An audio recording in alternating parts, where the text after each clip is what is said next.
ijya mu makuru. Bwira umuntu muri kumwe ngo ntago Imana ijya mu makuru. Ngo mbese bakuvuze gute, ngo bakurwanyije gute, ngo bakumanuye gute, ibyo ntago Imana ibijyamo. Kubwo gutaka k'umunyamubabaro, kubwo gusuza umutima k'umukene, noneho Imana igize gute? Paris muri parikingi harya byita mu cyanda abantu bacururiza bita niko gasema bita gute? Agasima ka Bartimayo. Ariko ndanezerewe. Agasima Bartimayo yarariho. Yagiye ahura n'abagabo bakomeye. Yagiye ahura n'abagabo bafite inda. Yagiye ahura n'abagabo bafite amafaranga. Bakamuha amafaranga ariko bagasigara impumyi. Noneho Bartimayo ikintu yari akeneye ntabwo yari akeneye amafaranga, ahubwo Bartimayo yari akeneye guhumuka. Mpamvu Imana abwiye Gideyoni iramubwira ati abantu nujyana nabo kujya kurwana bazirata amaboko yabo, abatuye amanuka na 300 barahagije. Imana ishimwe. Noneho aravuga ngo Yesu mwene Dawidi ngirira imbabazi. Noneho abantu bamucinege baravuga ngo Bartimayo wagumyaga ukicara ugakomeza ugasabiriza ibyawe kare ugusabiriza. Abamucaga intege ntabwo bari bazi yuko ari igihe noneho cya Bartimayo. Ndagira ngo igihe cyawe Imana ishizana mu izina ndatsinzwe. Tugiye kwinjira mu butsinzi, tugiye kwakira icyo Kristo yavuze, tugiye kwakira icyo Kristo yaduteguriye. Ndagira ngo uzamure isengesho mu izina rya Yesu. Mana mu izina rya Yesu.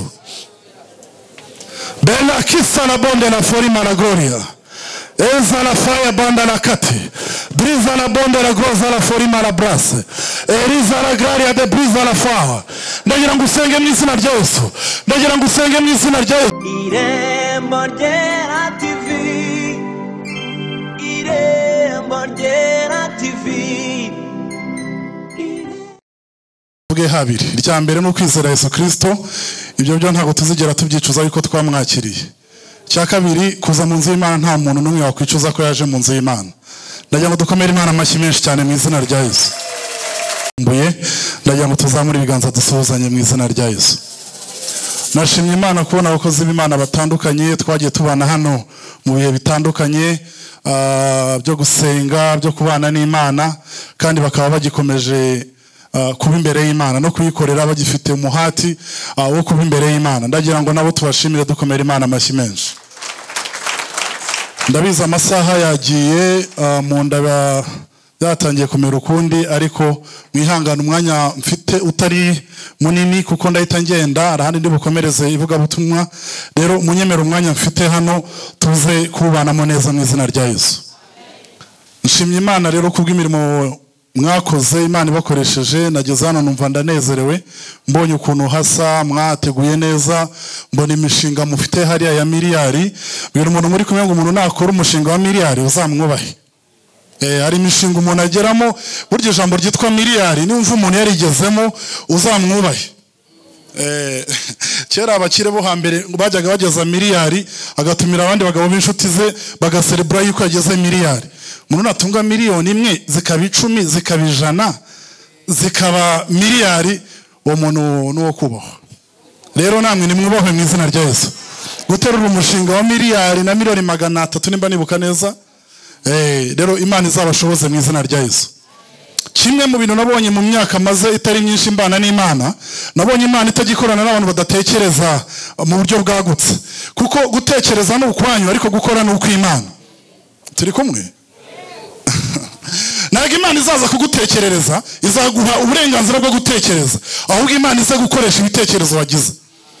Imana ishimwe.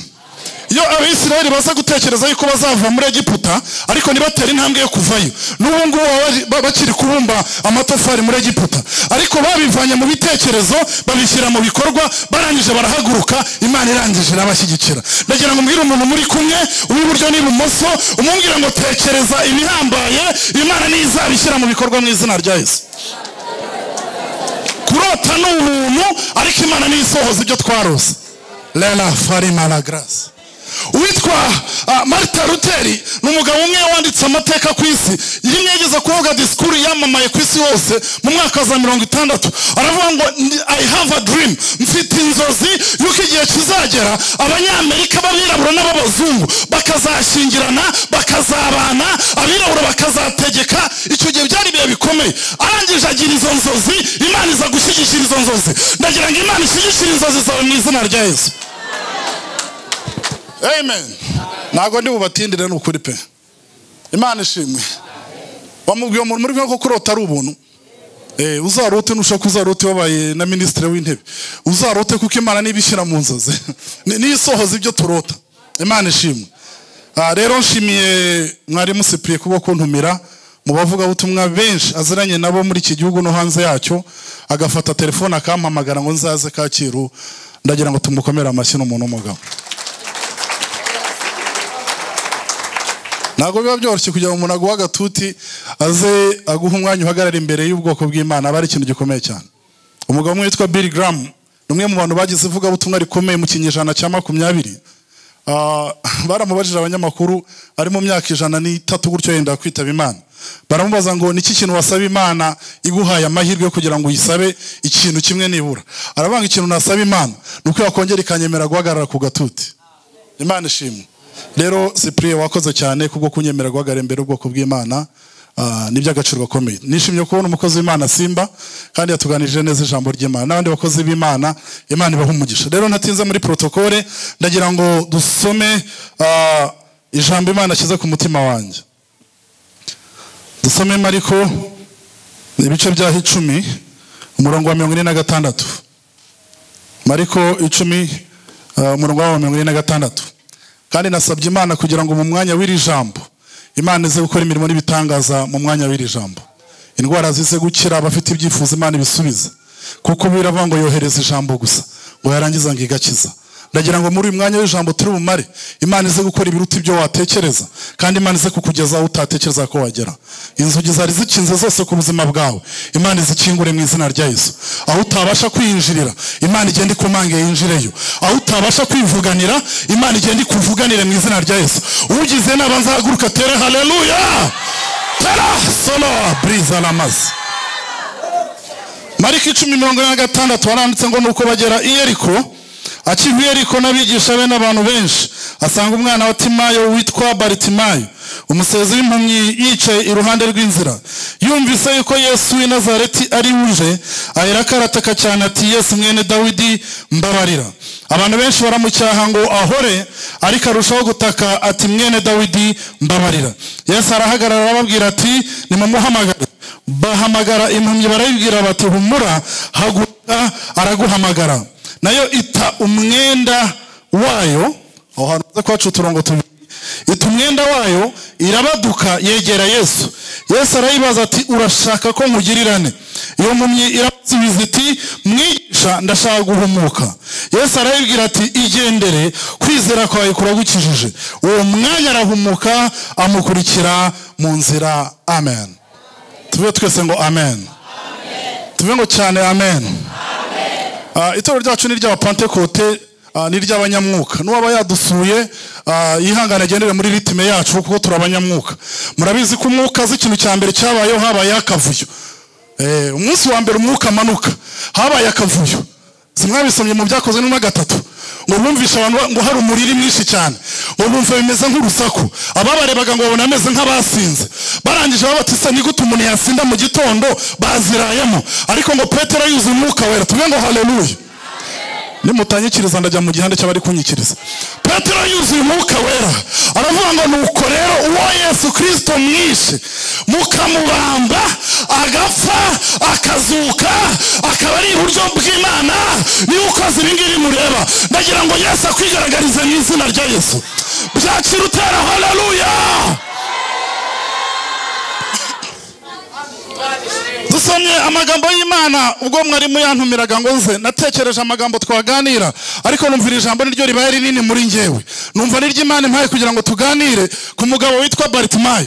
Muri aka kanya mfite ndaza kuvuga ku bantu babiri babayeho b'impumyi, turebe twabigiraho mu mwanya muto mfite. Witwa Baritimayo yari afite papa witwa Timayo. Timayo byasobonaga ngo ni umugabo w'umunyacyubahiro. Barita bisobanuye ngo ni umwana. Wahuza ayo mazina ya Baritimayo byasobonaga ngo ni umwana w'umunyacyubahiro. Baritimayo mu kuvuka abaho ari umwana w'impumyi, ubuzima bugoye, adafite apfa na ruguru, adafite uwamurengera. Baritimayo bagerageza kurwaza ibishoboka byose, abamufashaga bagerageza kumufasha. Nekereza yuko igihe cyageze bakamurambirwa, bakavuga ngo Baritimayo nta kintu azavamo. Bati uyu mwana wavutse ari impumyi, uyu mwana utabasha kubona, nta kintu tuzamuvanamo, ni umuruho, ni umutwaro ku muryango. Barangije ngo bakora ibishoboka byose, Baritimayo biranga. Bibiliya ntabwo itubwira ibintu byose, kuko iyo yandika ibintu byose twari kuzajya tuyitwara ku mutwe kubera ubunini bwayo. Ariko ntekereza yuko Baritimayo yabanje aba mu rugo nk'umwana bisanzwe, bakazajya bamugaburira bisanzwe, yarwara bakamuvuza bisanzwe. Ariko igihe kiza kugera, ababyeyi nabo bararuha, baravuga ati uyu muntu utazagira icyo amaze ni uwo kuturushya gusa. Ariko bitumye nibuka ijambo Dawidi yanditse, yaravuze ngo ubwo data na mama bazanta, ariko Uwiteka we azantarura. Ntabwo Imana uzigera uyibona ugifite andi maboko agufasha, ariko iyo andi maboko yagutakaje nibwo amaboko y'Imana aza ku buzima bwawe. Imana ishimwe, Imana ishimwe.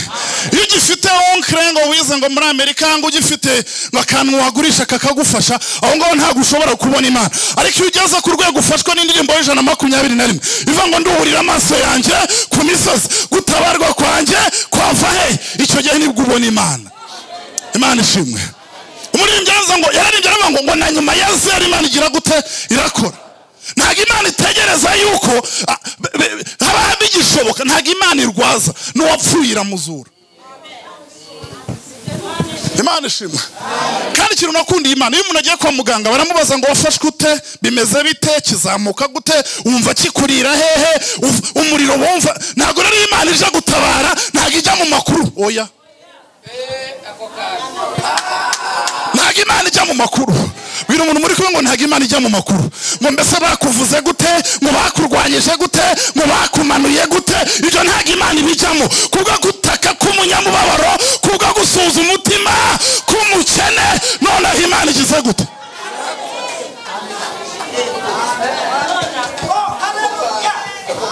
Biri umuntu muri kumwe ngo ntabwo Imana ijya mu makuru, kuko amakuru yose Imana ibiyafite, ntabwo ijya kubaza. Imana ishimwe. Ni munyingige mbabwira kandi kantu kanejeje, ko mbona mutanyinginga. Uziko Imana igiye kudutabara itabanza kugisha abantu inama. Mbese urabona yaba mwarimu bikavamo ra, mbese uriya muntu urabona yaba generali bikavamo. Ntabwo Imana igiye kutuzamura ibanza kubaza abantu amakuru, ibikora icyo ishaka mu bumana bwayo, ikakuzamura bagupinze bahari, ikaguha ijambo bashaka utarivuga bahari. Dawidi na mpamvu yanditse aravuga ngo intunganyiriza neza mu maso. Kuki iyo mubisoma mwirukanka muri Bibiliya? Ntabwo Imana lezala forima la brasa. Dawidi yaravuze ngo Imana igiye kuntegurira neza, ntago yangaburiye turi ahantu twiherereye, ntago yangaburiye turi babiri twenyine, ahubwo igiye kungaburira yabanje iteranya abanzi banjye bose. N'uwari wakoze urugendo irabanza iramugarura, iyo irangije ngo ingaburira abanzi banjye bareba. Muzi impamvu Imana ibikora? Icyambere ni ukugira ngo bamenye ko Imana usenga iri hejuru ya byose. Icya kabiri ni ukugira ngo bamenye yuko uri umukozi w'Imana. Sifa kwa Mungu. Reka mbabwire abantu batatu mutazigera murwanya mu buzima. Ariko murahari? Mubanze muzamure rero nuve ko muhari. Mu buzima ntuzarwanya abantu batatu kukubwira, nubageraho ujye usimbuka wigendere. Umuntu wa mbere, ntuzarwanya umwana mutoya. Umuntu uzabona ari umwana, ari akabebe kari gukina mu byondo, ubona ari akana, uramenye ntuzakarwanye, uzanyureho wigende. Kuko uwo mwana ushobora kurwanya, iminsi ishobora kuzaza wowe warwanye ugasanga ni uri mu ntebe zifata imyanzuro, uzamwigengesereho. Wa kabiri, uzigengesere ku muntu ufite amashuri. Kuko nagiye nigana n'abana benshi, aro twigize kwigana, nagiye mu mirima ya mzee hakurya igikongoro, mbona hanavuka, numva ngize ubwoba. Hahandi n'ingoma ishobora guhinduka ahantu hepfo kabisa. Noneho ndebye hanavuka, numva ngize ubwoba. Ariko utuvugana agenda mu modoka $50,000,000. Kubera iki? Ntago abikesha amafaranga yase, abikesha ubwenge yahashye. Ndagira mbwira umuntu rero ufite amashuri, wo ngo nawe uzamwigengesereho, kuko ashobora no kumwicaza hano hirya ahangaha. Simuhamenya aho mvuze. Amashuri ashobora kumutambutsa, kandi murabizi yuko amashuri ntago abanza kukubaza karande, bakubaza aho wavukiye, babanza kubaze mubwira umuntu muri kumwe ngo hari imbaraga z'amashuri. Izo najyo uzemera yuko zikora, ukurusha ujye ubyemera. Imana ishimwe. burya niyo mpamvu akenshi no mu gufashwa umuntu wize n'utarize ntabwo bafashwa kimwe. Umuntu wize yafashwe azunguza umutwe, noneho utarize akubita ikirenge hasi akenshi buri ntabwo bafashwa kimwe. Sifa kwa Mungu. Umuntu wa gatatu uzigengesera ku munyamasengesho, kuko ngo ababize ibyavuzwe n'Imana. Niko Paulo yandikiye Abaroma aravuga ariko ubundi abayuda barusha iki abandi, aranje aranisubiza aravuga ngo babarusha muri byose, ariko ngo ikiruta byose babitse ibyavuzwe n'Imana. Murahari cyangwa ntabwo Imana ikibavugisha? Umuntu arutse kuvugishwa n'Imana haguruka tere haleluya. Mba urugero kugira ngo mubyumve, iyi mikrofone nivuga nabuze kuminde kuko turi mu kirere kiri hejuru cyane. Tugere gutya. Nasabye Imana ngize gukorera muri iri jambo ikiza n'indwara mu izina rya Yesu. Ubu ngubu mpaye sheke mwarimu Cyprien, nkamuha sheke ya $5,000,000 kandi bimubeho mu izina rya Yesu. Nkamuha sheke ya $5,000,000 yarangiza akajya kuri banke, yahagera agasanga banke yafunze, akaba yagiyeyo ariko adafite andi mafaranga. Wenda ari nk'umuntu wamuhaye lift akamugezayo, ariko afite sheke namuhaye iriho $5,000,000. Ageze kuri banke asanze banke yafunze, kandi mu mufuka we abitse miliyoni zingahe? 5. Uzabona mwarimu ari kugaruka n'ibirenge kuko yabuze itike imugeza aho ataha, azagira ngo nta kantu yibitseho, ariko mwarimu niwe uzabuze ibanga ari kugendana. Azaba amanuka avuga ngo nubwo ndi kugenda n'amaguru ariko hari ibanga nibitseho. Abera b'Imana bafite ibanga, nubwo mushennye, nubwo mubabara, ariko mubitse ibanga. Pela Solomon. Ejo banke nikingura, ntegereza abantu nka 6 cyangwa 7 mu izina rya Yesu, ubabwire ngo banke nikingura nibwo bazamenya ibanga wari ufite. Pela Solomon.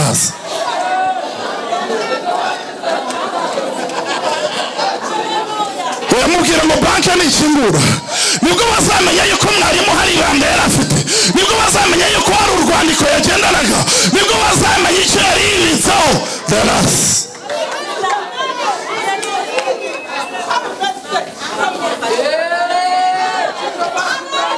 Umva ukuntu umwanditsi yanditse, rekasi simba, umva ukuntu umwanditsi yanditse. Yaravuze ngo tugaragara nk'abatazwi. Iyo batureba babona turi abantu batazwi, badafite shinge na rugero, badafite icyo bamarize, ariko ngo turi ibirangire. Arongera aravuga ngo tugaragara nk'abakene. Iyo turebye ubona turi mu cyiciro cy'ubudehe kimanuka epfiriya mu kabande, ngo tugaragara nk'abakene, ariko ngo dutungishije. Arangije avuga irindi jambo nakunze, aravuga ngo dukubitwa hasi ngo umunsi ukira, ngo ariko ikintu gikomeye kirimo.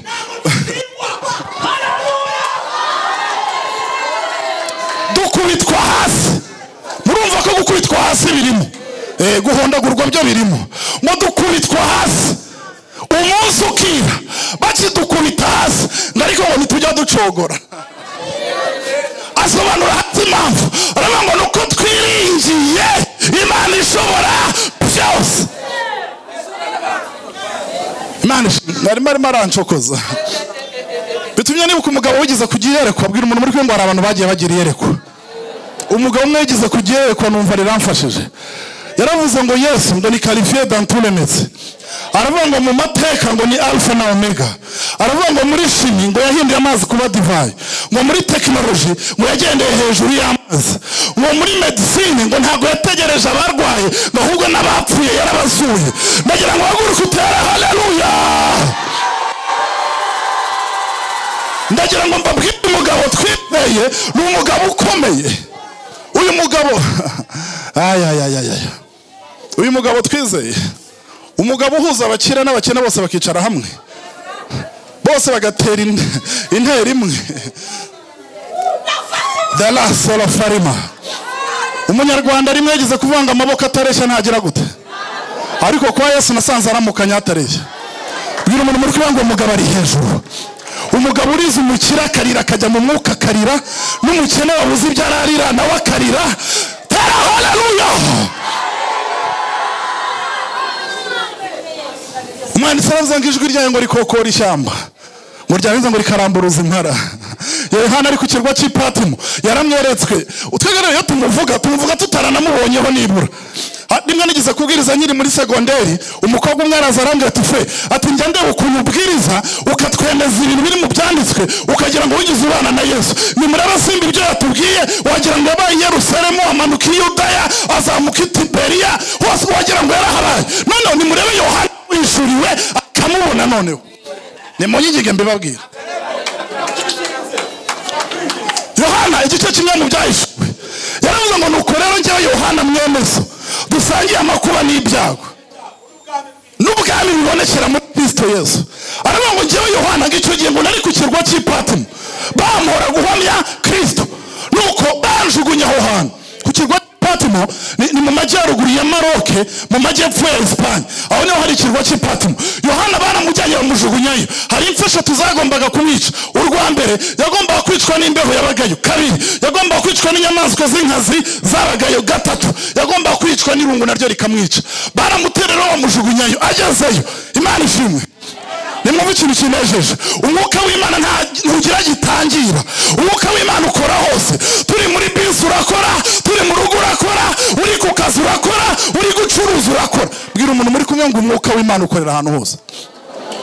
Yohana aravuga ngo nuko rero njyewe Yohana mwene so dusangiye amakuba n'ibyago bibonekera muri Kristo. Aravuga ngo icyo gihe ngo nari ku kirwa cy'Ipatimo bamora guhamya Kristo, ngo nuko ngiye kubona ngo mbona umeze nk'umwana w'intama w'Imana ngahagaze iruhande rw'intebe y'Imana, ngo nuko ngiye kumureba mu maso, ngo mbona mu maso he ngo hameze nk'ibirimi by'umuriro, ngo murebe umusatsi we ngo mbona umeze nk'ubwoya bw'intama, ngo nuko manutse ku birenge ngo mbona ibirenge bye bimeze nk'umuringa w'umuteke watunganyirijwe mu ruganda, ngo murebe mu ntoki murafashe ibitereko by'amatabaza birindwi. Nuko agiye kuvuga ngo numva ijwi ngo rimeze nk'iry'amazi ari gusuma. Nuko Yohana aravuga ngo nuko rero maze kubibona ibyo ngibyo ngo mwikubita imbere ngo mera nk'upfuye, narangije ngankoraho. Aravuga ngo Yohana wirira, dore intare yo mu muryango wa Yuda, igishyitsi mu muryango wa Dawidi aranesheje. Imana ishimwe. Iyo tubabwira ntago ari ibipindi tubatera. Rimwe na rimwe ari umuntu ajya mu nyeya akumva ari igipindi cy'abazungu batuzaniye mu mwaka 38 mu Rwanda, ariko ibyo tubabwira ni ibintu twabonye. Petero yaravuze ngo twabonye n'amaso yacu, uw'ibiganza byacu byakozeho, uw'amatwi yacu yumvishije, uwo ngo ntabwo twamuceceka. Ndagira ngo duhamirize abatarizera yuko umwami wacu ari hejuru ya byose. Genda ubwira abarwayi yuko bakira, genda ubwira abanyabyaha yuko Kristo yaje kugira ngo abavane urwandiko rw'ibyaha.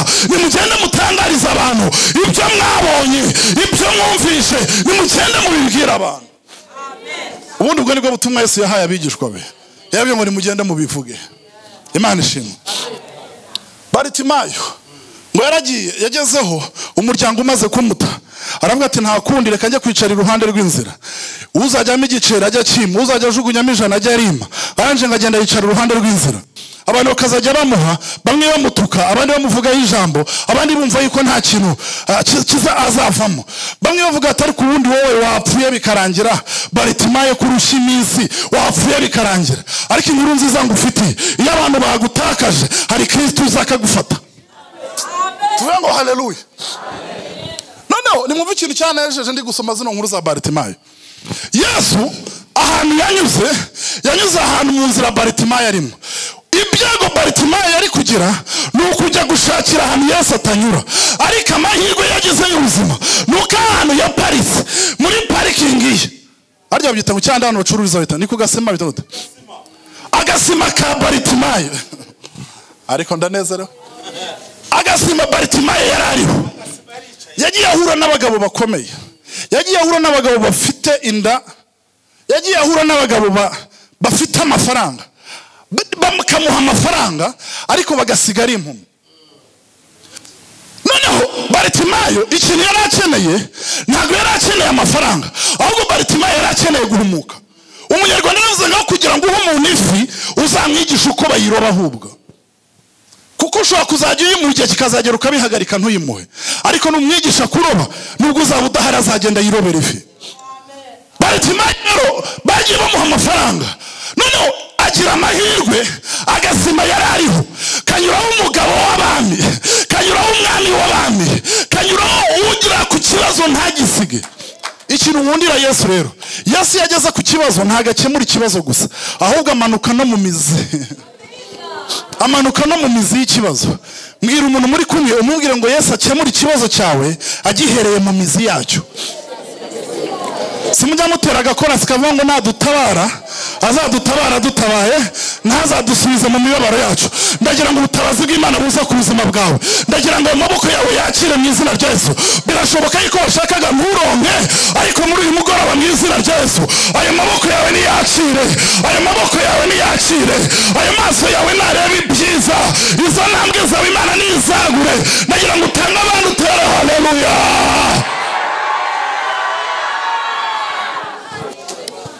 Lela sole forima la gloria. Noneho iyo umuntu ari impumyi, sensa zikora cyane ni amatwi. Iyo umuntu yamugaye amaguru, imbaraga zari mu maguru Imana zimurira mu maboko. Niyo mpamvu muzabona umuntu wamugaye nk'amaguru mubona afite amaboko arijeya. Imana ifata za mbaraga zari kujya mu maguru ikazimurira mu maboko. Iyo umuntu ari impumyi rero atareba, buriya ntuzamuvuge uzi ngo ntari kukumva. Nujya kumuvuga uzamuvuga washyizemo nibura nka metero 50, kuko imbaraga zose zijya mu matwi. Baritimayo ari ku ruhande rw'inzira rero yumva urusaku rw'abantu benshi, yumva urusaku ataramenyereye, yumva urusaku atarazi, yumva hari ikintu cyahindutse. Aravuga ngo byagenze gute? Umuntu uri kunyura hano ninde? Uyu muntu kadasanzwe. Arangije ngabaza umuntu umwe ari umwegereye, aravuga ngo urusaku ko ntarumenyereye bigenze bite? Uri kunyura hano ninde? Aramubwira ati Baritimayo, umuntu uri kunyura aha ngaha ni abahanuzi bahanuye, ni Mose yavuze, ni Zekariya yavuze, ni Yesaya yavuze, niwo Mose yavuze. Uwo niwe uri kunyura aha ngaha wagaburiye abantu 5,000, niwe unyuze aha ngaha wazuye umwana wa Yayiro, niwe unyuze aha ngaha wahinduye amazi kuba. Mwese mutere haleluya. Umukecuru umwe yajyaga akunda gusomerwa ibyanditswe kubera atarazi gusoma, afite umwuzukuru babanaga.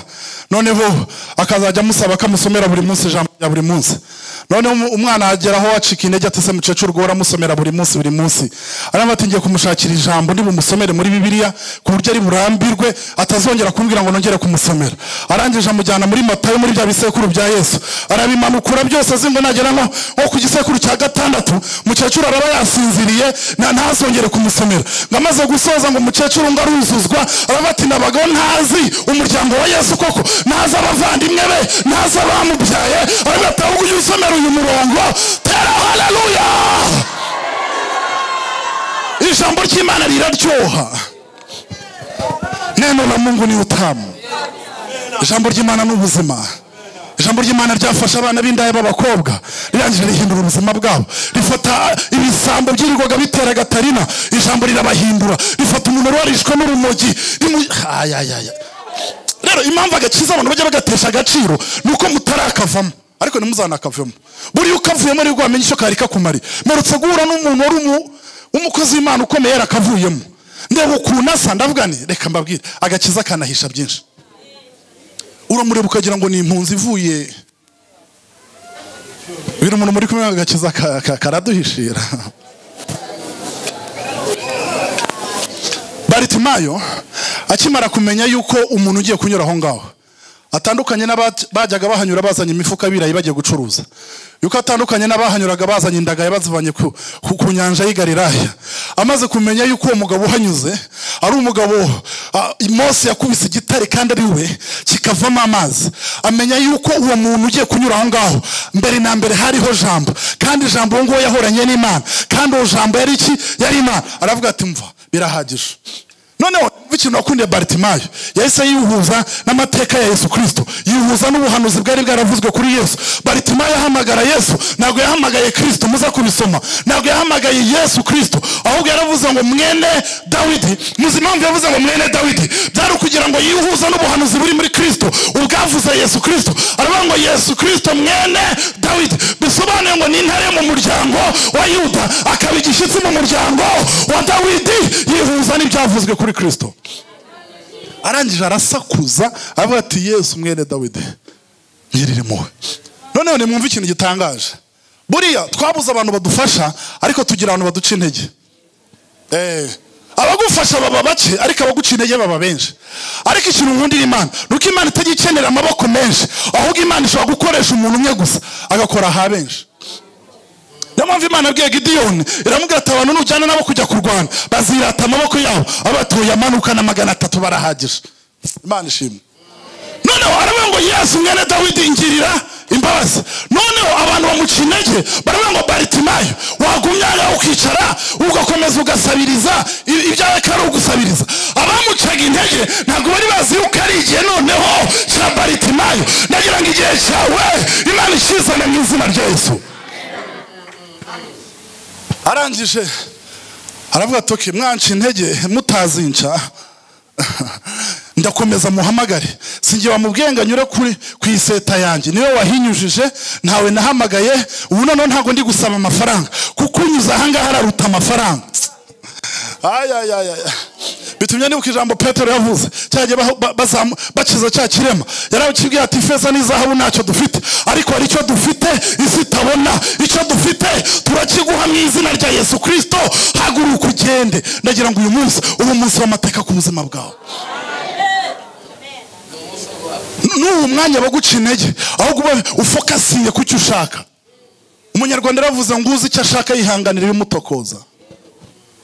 Arangije ngo arasakuza cyane. Ikintu nakundiye Imana nuko urusaku rwa Baritimayo rwageze aho Yesu ari. Hamagara haruba kumva, hamagara Yesu agutegeye amatwi. Bwira umuntu muri kumwe ngo hamagara Yesu arakumva. Noneho Yesu ngo akimara kumva ijwi rya Baritimayo ahita abwira abigishwa bati nimugende mu muhamagara hano. Baritimayo akihagera nimwumve ikintu cyantangaje. Yesu ntabwo yahise amuhumura kandi abibona ko ari impumyi, ahubwo yaramubajije ngo nshaka nkugirira nte. Uzi impamvu yabikubaza ni ukugira ngo ubanze usobanukirwe uwo ari urimo kuvugana nawe. Aramubwira turashaka nkugirira nte. Baritimayo ati ndashaka guhumuka. Imana ishimwe. Yesu arangije ngo akora kuri Baritimayo aramubwira ngo Baritimayo kwizera kwawe kugeza gute kuragukijije. Uwari impumyi ahita ahumuka. Tera haleluya. Abantu bose bari aho ngaho batangazwa no kubona Baritimayo yakize. Uwo bafashaga, uwo bahaga ibintu, noneho babona arimo arasimbuka anezerewe ari kureba. Imana ishimwe. Imana ishimwe. Noneho negera umusozo kuko umwanya wagiye. Baritimayo nabwiye ko kenshi ari dusoma tugasoma twihuta. Ni murebe Baritimayo yagiye mu materaniro gushima Imana. Babandi bajyaga bamujugunyira igiceri cy'ijana bakabona Baritimayo yahingutse hariya afite Bibiliya mu kwaha yayishyize hano aje gushima yanditse yasabye abayobozi yuko ari bushime. Ni murebe Baritimayo ari imbere y'iteraniro ariko babwira ati hari umugabo twahuye, hari umugabo udasanzwe twahuye, hari uwahinduye ubuzima bwanjye twahuye, Yesu Kristo w'i Nazareti yangezeho ubuhumyi buhita buhumuka. Ndagira ngo nkubwire kuri uyu munsi Yesu nagukoreho mu izina rya Yesu. Yesu nakore ku bana bawe, Yesu nakore ku mugabo wawe, Yesu nakore kuri business yawe, Yesu nakore ku mashuri yawe, Yesu nakore ku itorero, Yesu nakore ku baririmbyi. Haguruka dusenge mu izina rya Yesu. Aranyitegereza urukundo ruramusaga ati genda ubeho. Aranyitegereza imbabazi ziramusaga ati genda ubeho. Aranyitegereza urukundo ruramusaga ati. Ndagira ngo nkubwire yuko Yesu Kristo agiye kunyura ahantu uri. Zamura ibiganza dusenge mu izina rya Yesu. Uhindura ibihe ari muri iri teraniro, uvuga bikaba ari muri iri teraniro. Nimba Baritimayo yaramaze imyaka myinshi ari impumyi ariko urayahura na Yesu Kristo ubuzima bugahinduka. Ndagira ngo Yesu Kristo akore ku buzima bwawe. Icyo kintu winjiranye mu rusengero ntugisohokane mu izina rya Yesu. Icyo cyifuzo winjiranye ntuze kugisohokana mu izina rya Yesu. Dala kasala bonde la farima. Ndagira ngo mu izina rya Yesu Kristo Imana ikora igitangaza ku buryo abari bakuzi bose baza kubona yuko ari Imana igikoze, baza kubona ko ari igitangaza Imana ikoze. Imana iguha igitangaza cy'imvugira, Imana iguha igitangaza gifite ibimenyetso. Ndagira ngo agutere haleluya. tugiye gufata iminota nk'itatu dusenge, kandi haza kubaho umudendezo mu gusenga. Ndagira ngo uza gusenga uko uyobowe mu izina rya Yesu. Umwuka ntabwo wo gusenga ugenda usenge, ntabwo wo gusenga wicaye wicare, ntabwo wo gusenga uryamye usenge. Uko umwuka kuyobora bari gusenga. Turafata iminota itatu yo kubohoza ibyacu Satani yafashe. Tugiye gufata iminota itatu yo kubwira Satani ngo Satani azala forima la graria. Tubwira Satani ngo Satani imbaraga zawe ziratsinzwe. Tugiye kwinjira mu butsinzi, tugiye kwakira icyo Kristo yavuze, tugiye kwakira icyo Kristo yaduteguriye. Ndagira ngo uzamure isengesho mu izina rya Yesu. Mana mu izina rya Yesu. Bella kisa la bonde la forima la gloria. Eza la fire banda la kati. Briza la bonde la groza la forima la brasse. Eriza la graria de briza la fire. Ndagira ngo usenge mu izina rya Yesu. Ndagira ngo usenge mu izina rya Yesu. Ndagira ngo usenge mu izina rya Yesu. Ndagira ngo usenge mu izina rya Yesu. Ndagira ngo usenge mu izina rya Yesu. Hano hari imbaraga ziri kubohora, hari imbaraga ziri gukiza, hari imbaraga ziri gukora. Ndagira ngo usenge mu izina rya Yesu. Ibyari bikuboshye bigiye kukurekura, ibyari bigufiteho ijambo bigiye kukurekura. Ndagira ngo bitandukanye n'amateka y'uwanyu mu izina rya Yesu. Ibyagutsikamiraga ndagira ngo ujye hejuru yabyo. Ndagira ngo uzamurijwe usenge mu izina rya Yesu. Mesala farima la gloria. Zamurijwe usenge. Zamurijwe usenge. Ndagira ngo ntube umunebwe wo gusenga, kuko Satani ntabwo ari umunebwe mu kukurwanya. Satani ntabwo ari umunebwe mu kugugabaho ibitero. Ndagira ngo usenge mu izina rya Yesu. Ndagira ngo witandukanye na karande. Zela fori pita kotakosa bripe popa salama briza la farima la gloria. Ndagira ngo wihuze n'aya mavuta. Ndagira ngo wihuze n'izi mbaraga. Ndagira ngo uhamagare imbaraga z'Imana. Ndagira ngo uhamagare imbaraga z'Imana. There is power. There is power. There is power. Mena sala forimai. Della prisa la gloria de bras. Meza la faida banda la gloria. Le kiko kosa kotako sangona. Reprisa la faria. Ndagira ngo uzamure ibiganza mu izina rya Yesu.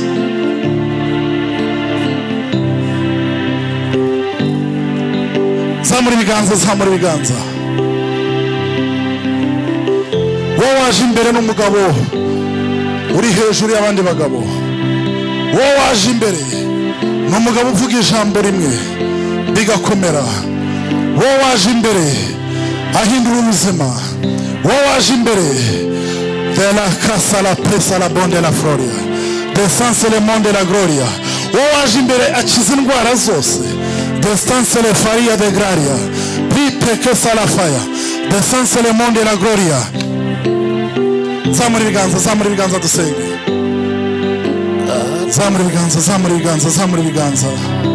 Zamura ibiganza. Ndagira ngo uvuge ngo Mwami Yesu. Zamurijwe cyane uvuge ngo Mwami Yesu. Mushimye imirimo n'ibitangazo ukoze ku buzima bwanjye. Mushimye yuko ubohoye ibyari bimboshye byose. Mushimye yuko ukoze igitangaza ku buzima bwanjye. Mushimye yuko ari ahantu mvanya akaba ari naho ungejeje. Mushimye yuko ushyizeho inzira ahatari hari inzira. Mushimye yuko uzanye ibitwenge ku buzima bwanjye. Mushimye yuko hari igitangaza ukoze ku buzima bwanjye. Mushimye yuko ibyari byananiye ari wowe ubishoboye.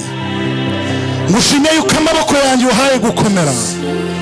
Mushimye yuko uhaye umugisha imirimo y'amaboko yanjye. Mushimye yuko urinze umuryango wanjye. Mushimye yuko umpagazeho. Mushimye yuko undinze. Mushimye yuko nta kizanshobora kubera yuko ndi kumwe nawe. Tera haleluya. Reka se mwarimu azamura isengesho mu izina rya Yesu.